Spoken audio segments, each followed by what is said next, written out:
இன்றைக்கி எங்களுக்கு ரொம்ப பாக்கியமான ஒரு நாள். பிரசாந்தி நிலையத்தில் சுவாமியோட 99th பர்த்டேக்கு இங்கே ஜூலா மகோத்சவத்தில் எங்களோட சங்கீத அர்ப்பணமாக சங்கீத சேவை பண்ணுறதுக்கு கிடச்சது பெரிய பாக்கியம்.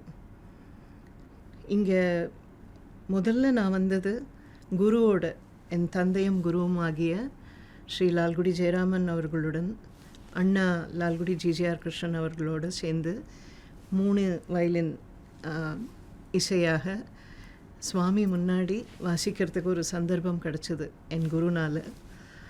அது பெரிய ஒரு பாக்கியமாக நினச்சேன்.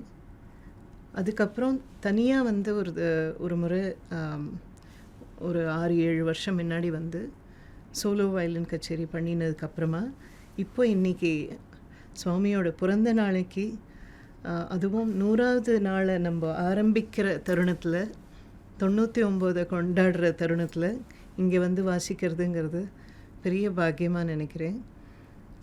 அந்த எக்ஸ்பீரியன்ஸை பற்றி சொல்லணுன்னா என்ன சொல்கிறதுன்னு தெரியல, புல்லரிக்கக்கூடிய ஒரு எக்ஸ்பீரியன்ஸாக இருந்தது. அதாவது அந்த தங்க ரதத்தில் ரதோத்சவம் அது முடிஞ்சு நாங்கள் வாசிக்கிற அந்த மேடை சுவாமியை பார்த்துண்டு அவர் அந்த ஊஞ்சலில் அப்படி ஆடிண்டே அந்த சங்கீதத்தை கேட்குறதும், பின்னாடி எங்களுக்கு பின்னாடி அந்த தங்க ரதத்தில் சுவாமி உட்காண்டு கேட்குறதும், நடுவில் நாங்கள் உட்காண்டு வாசிக்கிறதுங்கிறது அது ரொம்ப என்ன சொல்கிறதுனே தெரியும், வார்த்தையில் சொல்ல முடியாத ஒரு அனுபவம்.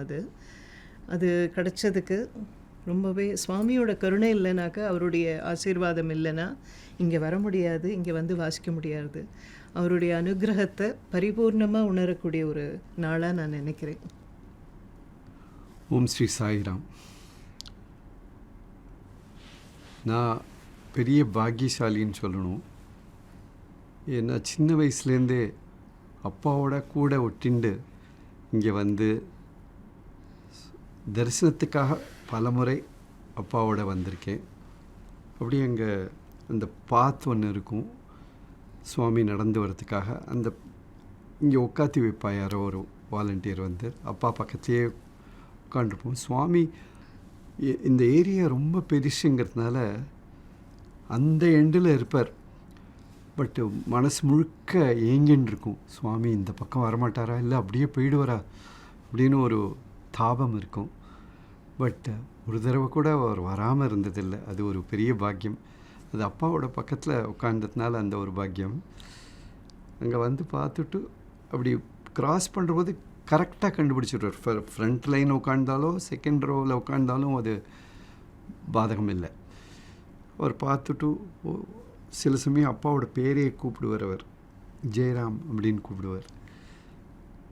ஒரு சமயத்தில் அப்பா அவர்கிட்ட ஆசீர்வாதம் வாங்கிட்டு நமஸ்காரம் பண்ணுற போது பங்காரு அப்படின்னு தோளை தட்டி எழுப்பினார். இதெல்லாம் மறக்க முடியாத ஒரு அனுபவங்கள். இன்றைக்கி 99வது பிறந்த நாள். அதில் சங்கீத சமர்ப்பணம் பண்ணக்கூடிய ஒரு பாக்கியத்தை நாங்கள் அடைஞ்சோம். அது வார்த்தைகளால் விவரிக்க முடியாது. சுவாமியோட இச்சை இல்லாமல், அவருடைய கருணை இல்லாமல் இது நடந்திருக்காது. ஸோ அவர் கவனித்து நம்மளை அழைக்கிறார்னா அதோட பாக்கியம் என்ன வேணும் நம்மளுக்கு? அந்த நாள்லேருந்து இந்த நாள் வரைக்கும் எவ்வளவு கூட்டம் இருந்தாலும் அந்த ஒரு அமைதி, அந்த ஒரு கட்டுப்பாடு, அந்த டிசிப்ளின், ஏகாக்கிர சித்தம், அதாவது ஒரு மனம் நிலை அப்படின்னு சொல்லுவாள், கான்சன்ட்ரேஷன்.